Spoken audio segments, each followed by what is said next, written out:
Boa noite, pessoal. Meu nome é Guilherme Lima. Eu sou desenvolvedor aqui no Financeiro, desenvolvedor aprendiz. E hoje, nessa noite, eu vim falar sobre o que é uma das coisas mais importantes da nossa vida, da minha, da sua, de todo mundo que estiver escutando isso. E eu falo isso com certeza absoluta, mesmo não conhecendo você. E para falar dessa coisa, antes de entrar no assunto de fato, eu queria começar com um exemplo que trabalha um pouco mais com o que a gente está acostumado a ver no dia a dia aqui na empresa. Então, antes de começar, olha esse seguinte trecho de código. Eu fiz ele da forma mais simples possível e, mesmo sendo tão simples e pequeno, ele está extremamente porco. O propósito desse código é basicamente, explicando da forma menos técnica possível, a gente tem uma lista de duplicatas keys.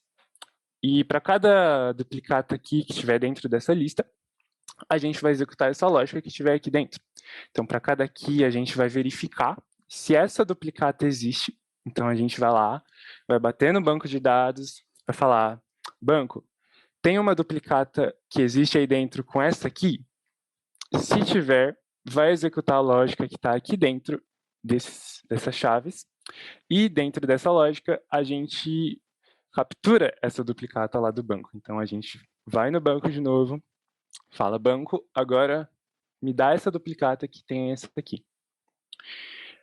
Esse é o propósito desse código, só que tem um problema nele. Para a gente entender esse problema, a gente tem que entender como a gente acessa o banco de dados. Esse desenho aqui resume bem o processo, mas explicando de forma um pouquinho mais detalhada, o processo básico de acesso a um banco de dados. Então, como que é esse processo? Primeiro, o cliente acessa a internet. O que é o cliente? É tanto o desenvolvedor que está ali testando a aplicação, que está executando ela, executando o servidor, quanto o próprio cliente final do produto. Então, o cliente ele precisa de acesso à internet, e uma vez que ele acessa a internet, ele faz uma requisição para a API, que está preparada para receber a requisição dele. Traduzindo aqui, a API seria o código do nosso sistema que está preparado para receber essas requisições da internet. Requisição seria um pedido que o cliente está fazendo. Então, digamos que o cliente está numa loja de serviços de compra, por exemplo, num e-commerce. E lá no e-commerce, ele faz uma requisição pedindo para o banco de dados devolver uma lista de produtos. Super simples. Então, ele envia essa requisição para a API por meio da internet. A API pega essa requisição e ela precisa acessar o servidor do banco de dados. Então, depois dela processar toda a requisição, fazer tudo que ela precisa fazer com os dados que ela tem que coletar, ela vai enviar esse pedido para o servidor do banco de dados e o servidor vai fazer uma ponte entre a API e o banco. Então, uma vez que ele fez essa ponte, a API consegue se comunicar com o banco na linguagem dele. Uma vez que esse banco capturou a requisição que ele recebeu, ele executa a consulta. E executando a consulta, ele está executando toda a lógica que foi passada para ele. Então, pega a lista de produtos de tal tabela, que segue determinado filtro, junto com os itens de tal outra tabela. Então, muitas vezes nossa consulta pode ir muito grande para o banco de dados e isso tem uma complexidade grande para o banco. Então, uma vez que ele devolve, ele executa essa consulta e ele devolve esses dados para a API, ocorre o processo inverso. Então, a API vai processar esses dados de novo. O banco, no caso, o banco ele vai executar a consulta, ele vai enviar para a API pelo servidor. A API vai processar esses dados do jeito que ela precisa processar. Então, por meio da internet, ela vai devolver esses dados para o cliente. Esse processo é, de certa forma, até que rápido. Ele, se durar mais de 2 segundos, é porque está com algum probleminha ali. Só que, agora a gente voltando para o código, qual que seria o problema aqui? Por mais que fazer uma requisição para o banco de dados seja algo relativamente rápido, fazer muitas dessas requisições num período muito curto de tempo ocasiona problemas de performance. Por quê? Porque todo esse processo tem a sua própria complexidade e tem o seu próprio peso no sistema. Então, aqui dentro, a gente está fazendo o que a gente chama de um loop. Para cada key da duplicata, a gente vai executar essa lógica desse código. Então, para cada key da duplicata, a gente vai primeiro bater no banco para verificar se ela existe, e depois bater no banco para capturar essa duplicata, que é totalmente desnecessário. Então, imagina todo esse processo aqui acontecendo 5, 10, 20, 100 vezes. Isso causa aqueles sistemas que demoram 1 ano para carregar uma página. Quando você está com uma conexão boa com a internet, quando o seu computador não está travando, isso provavelmente é um problema ou com o banco de dados, que está com algum problema de performance lá dentro interno, ou com otimização de código, que seria o caso desse código aqui. Mas por que eu estou entrando nesse assunto? Por que isso seria uma das coisas mais importantes da vida de todo mundo que está aqui? Porque isso aqui é só um exemplo. A gente passa por um processo muito parecido com isso diariamente, todos que estão aqui. Agora, imagina esse processo sendo empilhado milhares de vezes. Imagina acumular requisições a ponto de acabar com o seu computador, de botar ele para queimar, igual está nessa imagem. Óbvio que isso não vai acontecer na vida real. Mas como eu falei, a gente passa por um processo assim diariamente e que pode causar efeitos parecidos com esse. O seu cérebro é a máquina mais desenvolvida e abrangente que existe. Nós somos o client, a internet, a API, o servidor e o próprio banco de dados. Então, todo aquele processo é o seu cérebro que faz com você, diariamente. Bom, mas como assim meu cérebro faz isso comigo? Pois bem, nossas requisições diárias deixam cache. E por que elas deixam cache? Quando a gente tem variações hormonais e emocionais, que são normais, que são diárias, quando a gente tem nossos problemas pessoais, aquela pressãozinha, aquele diabinho que fica no seu ouvido falando que você precisa resolver aquilo logo, o estresse que você tem no trabalho. Então, quando você tem todo aquele estresse, todos aqueles fatores estressantes, está próximo de acabar a sprint, você não entregou a meta ainda, esse estresse vai acumulando na sua cabeça. Esforço cognitivo, no geral, daria para incluir estresse nisso, só que reservei essa área para coisas mais abrangentes. Isso inclui estudos, isso inclui aprender coisas novas no geral, como, por exemplo, aprender instrumento. Por mais prazeroso que isso seja, isso demanda um esforço cognitivo. Esforço físico também. Para o seu cérebro, não tem muita diferença entre esforço cognitivo e esforço físico. Quem nunca ficou tão cansado fisicamente que não conseguia nem pensar direito em algo? E o contrário também, quem nunca se esforçou tanto cognitivamente que não conseguia nem levantar da cama direito. Para o nosso cérebro, a mesma coisa, ele se cansa da mesma maneira. E também sobrecarga de memórias guardadas. Também é um esforço cognitivo, mas tem a sua importância individual. E é por isso que eu fiz essa correlação entre banco de dados e cérebro. Nosso cérebro é como um big data gigante. A gente precisa armazenar memórias o tempo todo. E principalmente no nosso século agora, a gente está sendo bombardeado com infinitas informações o tempo todo, diferentes estímulos e infinitas maneiras da gente se distrair, da gente também aprender coisas novas, da gente precisar editar o que a gente já aprendeu, ressignificar o que a gente já aprendeu, a gente deletar o que a gente já aprendeu. Tudo isso são como requisições que a gente faz para o nosso cérebro continuamente durante o dia. Então é como se o nosso dia inteiro fosse aquele loop que está cheio de requisições mal otimizadas. Essas requisições estão deixando um monte de cache na nossa mente, na nossa memória. E se a gente deixa isso acumular, isso causa problemas de desempenho na gente, problemas de otimização, assim como no sistema. Mas dormir é a solução. Dormir é como limpar a nossa memória RAM. Quando a gente dorme, ocorrem diversos processos que limpam todo o nosso cache das requisições que a gente acumulou. Inúmeros processos que limpam toda a memória que a gente não vai precisar usar, que resetam todos os fatores emocionais que estavam nas alturas no dia anterior. Por isso eu digo que dormir é como limpar a memória RAM. Depois de limpar a memória RAM, seu PC voa. E é exatamente isso que acontece quando você tem uma noite de qualidade, um sono de qualidade. Então esse que é o tema da minha apresentação, depois dessa introdução meio exagerada. Cool Your Sleep, a importância do sono no trabalho e na rotina. Sono, por si só, é um tema que é, por vezes, muito jogado para escanteio. As pessoas costumam achar que dormir é perda de tempo, que dormir, você não precisa dormir tanto assim, que dormir 5, 6 horas já tá tudo bem. Tem aquela patrulha da aquele povo que acha que você tem que ser produtivo o tempo todo, a patrulha do autodesenvolvimento, e que você gastar tempo dormindo e fazendo as coisas que são boas para você seria de certa forma ruim. Só que dormir é uma necessidade biológica.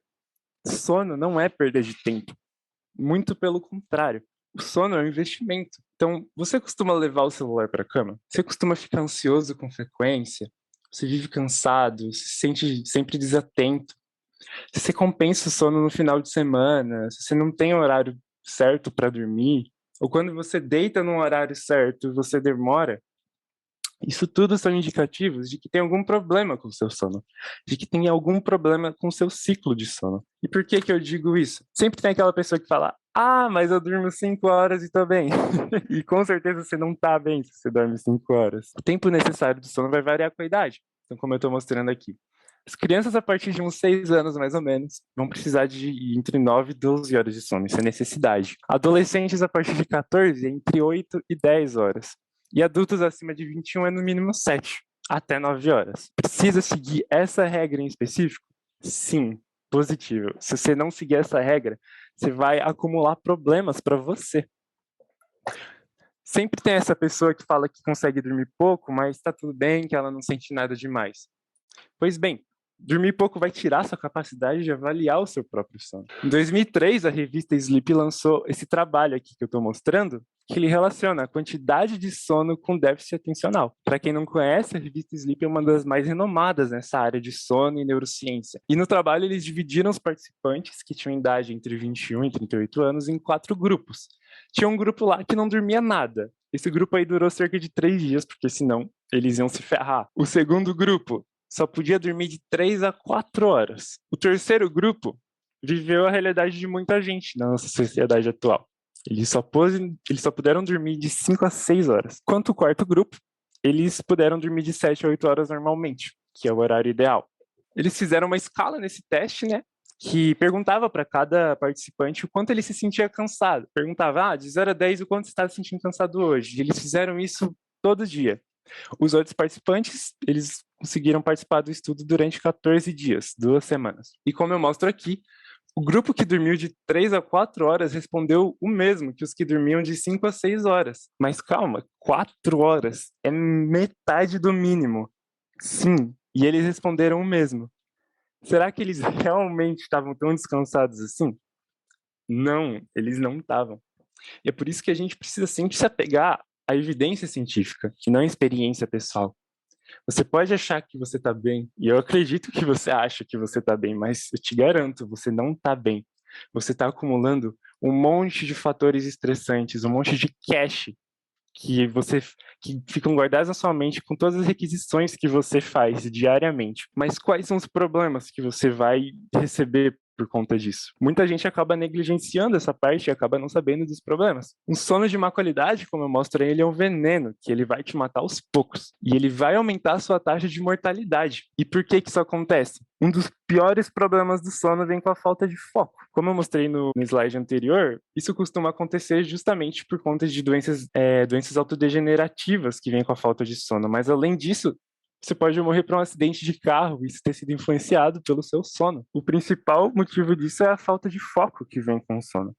O sono com má qualidade vai impactar em toda a sua vida. E como eu falo aqui, aquele mesmo experimento da Sleep, que fez os testes atencionais com aqueles grupos, eles fizeram vários testes. A Sleep fez o teste do tempo de sono e eles agora fizeram os testes atencionais. Como eles falam aqui, a restrição crônica dos períodos de sono a 4 ou 6 horas por noite durante 14 dias consecutivos resultou em déficits acumulativos significativos no desempenho cognitivo em todas as tarefas. Ou seja, os participantes que dormiram durante 14 dias, de 4 a 6 horas, demonstraram um desempenho cognitivo extremamente inferior. E como fala aqui embaixo, como a restrição crônica do sono a 6 horas ou menos por noite produziu déficits de desempenho cognitivo equivalentes a até 2 noites de privação total de sono, parece que mesmo a restrição de sono relativamente moderada pode prejudicar seriamente as funções neurocomportamentais de vigília em adultos saudáveis. Ou seja, as pessoas que dormiram durante só 14 dias, de 4 até 6 horas, tiveram o mesmo desempenho cognitivo das pessoas que viraram 2 noites seguidas. Isso evidencia um grande problema na nossa sociedade num todo. A humanidade criou uma sociedade que o nosso corpo não consegue acompanhar. As pessoas dormem de 5 a 6 horas e acham que isso é normal. E elas realmente se sentem bem no momento. porque elas não percebem o estrago que elas estão causando com o próprio corpo. Outro estudo demonstrou os resultados praticamente idênticos, e o que corrobora com essa hipótese. É um dos estudos, um dos 5 trabalhos mais citados da Sleep, e eles mantiveram as pessoas dormindo de 5 a 6 horas. Então, esses voluntários que dormiram de 5 a 6 horas, eles demonstraram um déficit também de equivalente a uma noite inteira sem dormir, com 10 dias. Então, como você pode ver aqui no gráfico, pessoas que dormiram de 6 até 6 horas, aqui no 11º dia, depois de 10 noites dormindo, tinham o mesmo desempenho de foco das pessoas que dormiram 0 horas, ou seja, das pessoas que não dormiram. Dormir pouco vai te trazer muitos outros problemas emocionais e cognitivos também. Porque, como eu falei, os problemas pessoais que a gente tem, os fatores estressantes que a gente passa, tudo isso fica guardado no nosso cérebro como cache, como coisas ruins, como aquele lixinho que a gente precisa jogar fora no final da noite. E se você dorme mal, se você dorme pouco, esses agentes regeneradores do seu cérebro não vão conseguir agir como deveriam. Isso vai te causar falta de foco, problemas de memória, ansiedade, desmotivação no geral. Então, sempre que tiver algo lá que você vai precisar de demandar um pouco mais de esforço para ir, como a academia, que você não vai há uma semana, como o estudo, que você não estuda já há quase um mês. Se você dormir mal, a sua tendência vai ser continuar empurrando isso para frente, porque você vai estar totalmente desmotivado a isso. Isso vai aumentar a sua irritabilidade também. Você vai estar socialmente muito mais recluso, porque você não vai conseguir se envolver com as pessoas como você conseguiria com 8 horas de sono.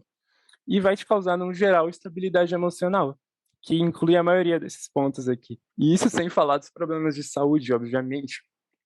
Já houveram muitos estudos que provaram, que demonstraram que falta de sono crônica, ou seja, com o passar dos anos, vai corroborar para doenças como Alzheimer, ansiedade generalizada, depressão, demência e até alguns tipos de câncer, em especial câncer de intestino e câncer de mama. Tendo tudo isso em vista, a gente vê o quanto que a nossa sociedade está errada em ignorar a importância do sono, que acontece muito.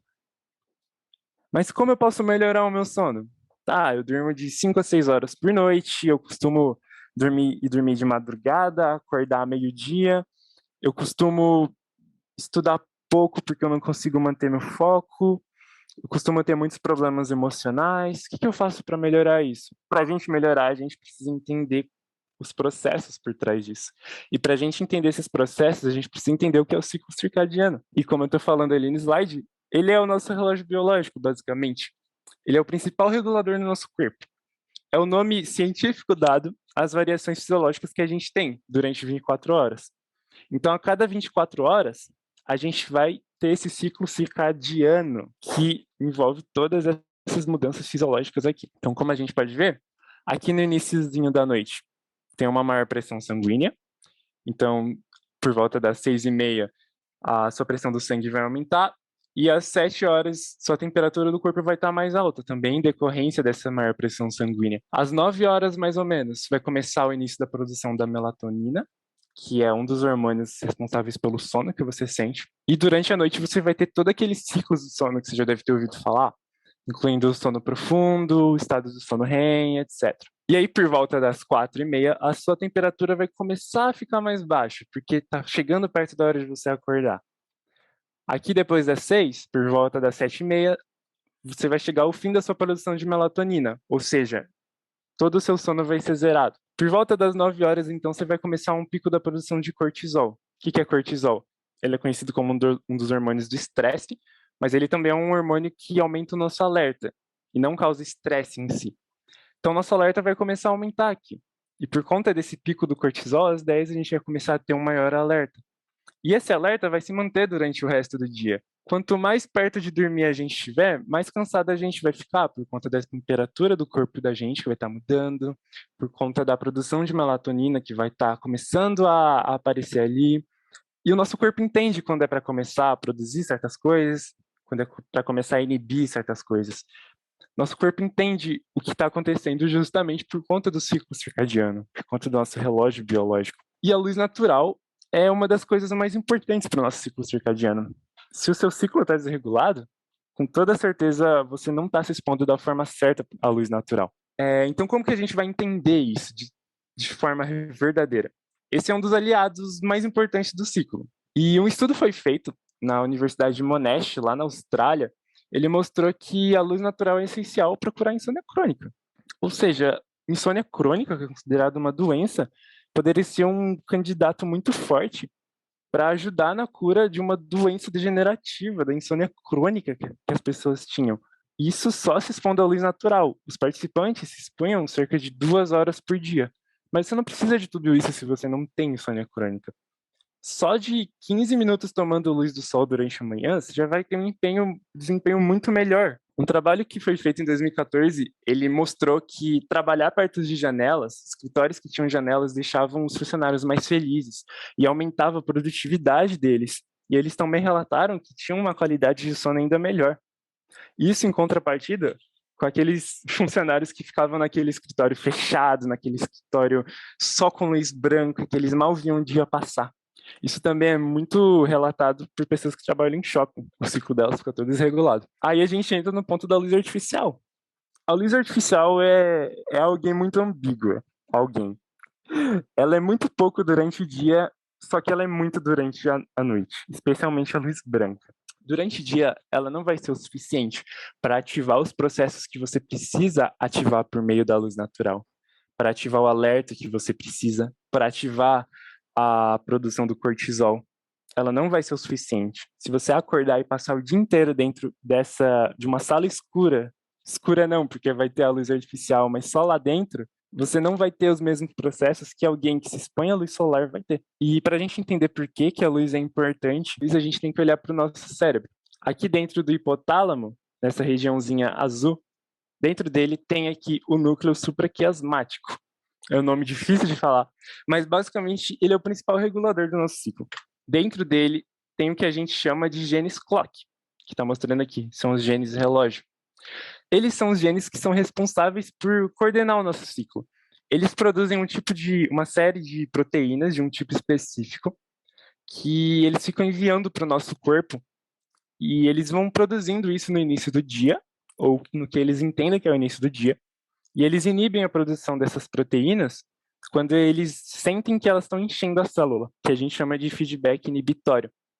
Esse ciclo de produzir as proteínas e depois inibir a produção, a gente chama de ciclo circadiano, porque dura 24 horas. É o ciclo que a gente leva durante todo o dia.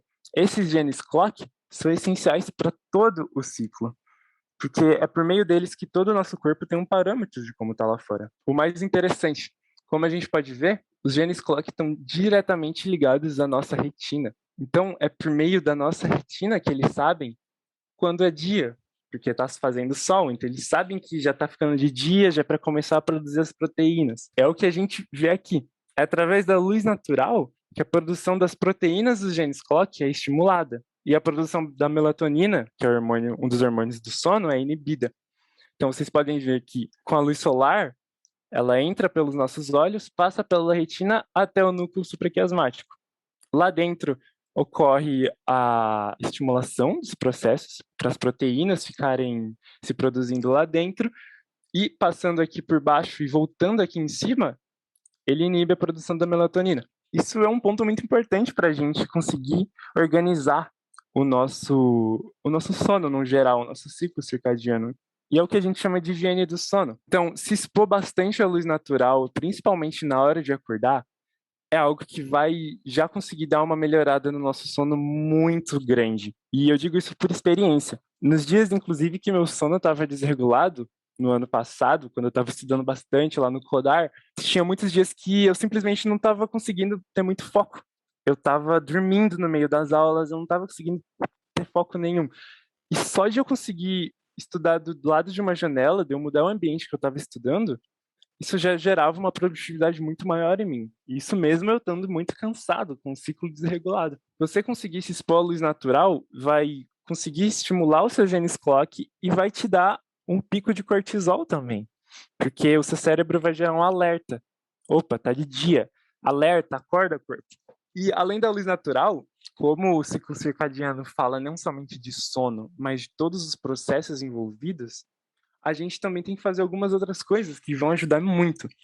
como praticar a prática regular de exercícios físicos, comer nos mesmos horários, isso é bastante importante também. E, muito importante, é um dos principais pontos da higiene do sono, que também tem a ver com a luz, é diminuir as luzes artificiais durante a noite. Ah, mas isso quer dizer que eu vou ter que ficar no escuro absoluto quando ficar de noite? É óbvio que não. Mas diminuir as luzes brancas, em especial, elas são as maiores vilãs dessa história. Se vocês puderem, o melhor que vocês vão poder fazer para vocês é trocar as luzes brancas pelas luzes amarelas. Trocando pelas luzes amarelas, aquelas mais fraquinhas, você vai conseguir ter um ambiente minimamente iluminado para você enxergar durante a noite, e isso vai estimular a produção de sua melatonina, que é o hormônio do sono, através dos genes clock. Eles vão identificar que já está ficando escuro, que é para baixar a produção das proteínas deles, e que vai se aproximar do fim. Também, por meio da retina, que está ligada ao nosso cérebro, vai começar a estimulação da melatonina, da produção dela. Isso está diretamente ligado ao nosso ambiente, à luz que a gente está. Mas no caso do buraco ser mais embaixo, se você está tomando remédio para dormir, se você está tendo muitos problemas emocionais e de ansiedade ao ponto de você não conseguir regular o seu ciclo, nesse caso, muitas vezes você alinhar a sua rotina, alinhar o seu ciclo vai ajudar bastante. Mas você vai precisar, obviamente, de ajuda profissional. E nesses casos, o melhor a se procurar é um neurologista ou um psicólogo do tipo de terapia cognitivo-comportamental. Essa é a via terapêutica que é a mais responsável por isso, é a que tem mais embasamento científico, é a melhor que você vai poder escolher, nesse âmbito de sono, principalmente. Então, para encerrar, eu queria recomendar esses dois influenciadores do sono, que eu chamo. Os dois são neurocientistas e eles mudaram bastante minha visão sobre isso, não só sobre sono, mas neurociência num todo. Melhorou a minha produtividade, minha qualidade de vida, e se vocês quiserem seguir, tá aí o Insta deles, eles são bastante ativos por lá. E vocês não vão se arrepender, eles são ótimas influências, e como o próprio Wesley Delanogari costuma falar, o meio vai definir quem você é no que você faz.